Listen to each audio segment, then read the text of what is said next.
they have not allowed the natural progression of the virus in Finland, and they'll suffer for it in a second wave. The spread is already a bit limited. If the disease spreads too slowly, it will take forever until we have overcome this pandemic. It's naturally good that old and sick people don't die, but this is a balancing act, okay, which is a euphemism for what we do all the time in making policy. The moment you raise the speed limit, people will die. You know, of all the truly despicable things on the opinion page of the New York Times, I think the lowest of the low was the Republicans of the Party of Death. Was it Richard Egan? Timothy Egan? This is the moral and intellectual level of most of the people who write at the New York Times. Do you know, it's an amazing thing. When you're a kid, everyone goes through this. You're a kid, you think, whoa, adults know things. Then you become an adult and you realize how many other adults have not grown up. If you don't grow up, you have a much better chance of writing at the New York Times than if you do grow up. Grown-ups understand that there are prices paid.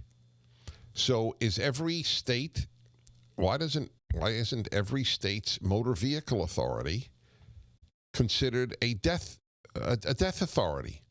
Because they raise the speed limits, people will die.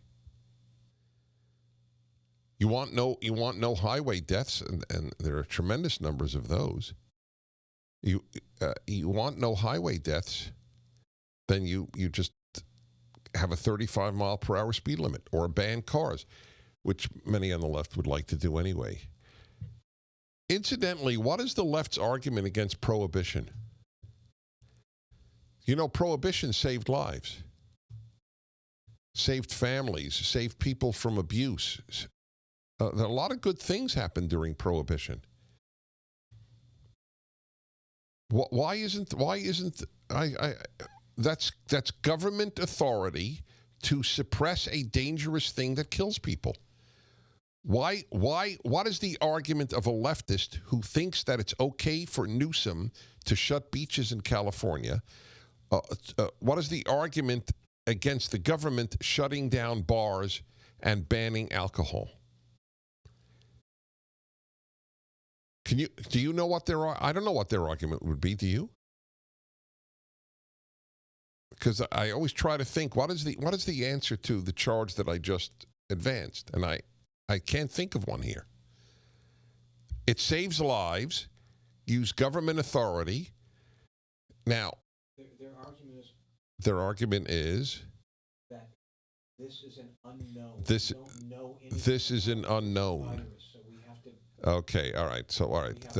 But in principle, it's the exact same thing. Use government authority to save lives.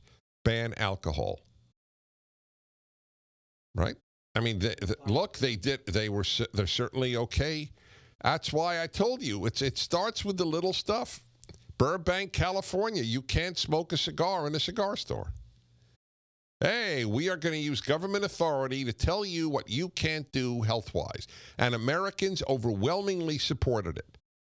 Okay, my friends, I was right. You were wrong.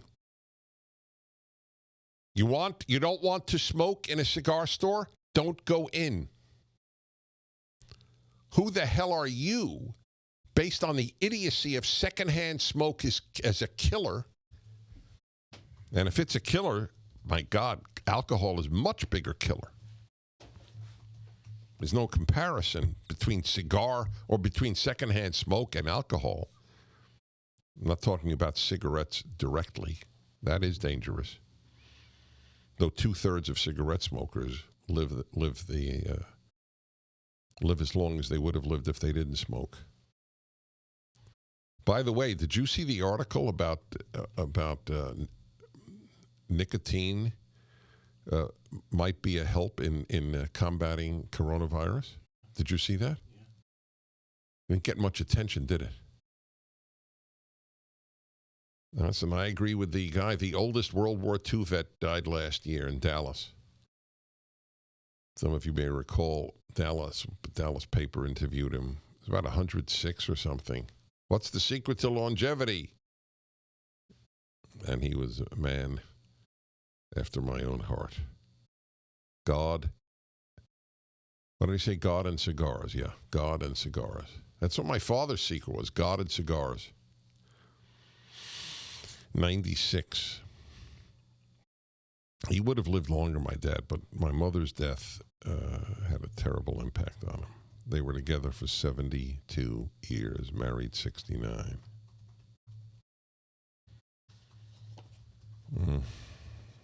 Yes, indeed. So I wanted to read you about this. From the Helsinki Times, what he said. Salminen reiterated that he does not believe it is possible to suffocate the epidemic and that a vaccine is unlikely to be completed by year-end, let alone by the autumn. The Health Security Authority has warned the government of the possibility of a larger second wave of the coronavirus. Arto Palmu, a research manager at the authority, told Dagens Nyheter that a second wave of cases is practically unavoidable.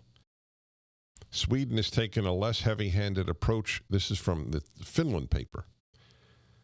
In the fight against the new coronavirus, imposing only limited restrictions and not locking down the country. While its death toll from the virus currently stands at 2,355, estimates indicate that herd immunity could be reached in the coming weeks in its capital, Stockholm. Yeah. They made a mature decision in Sweden, apparently.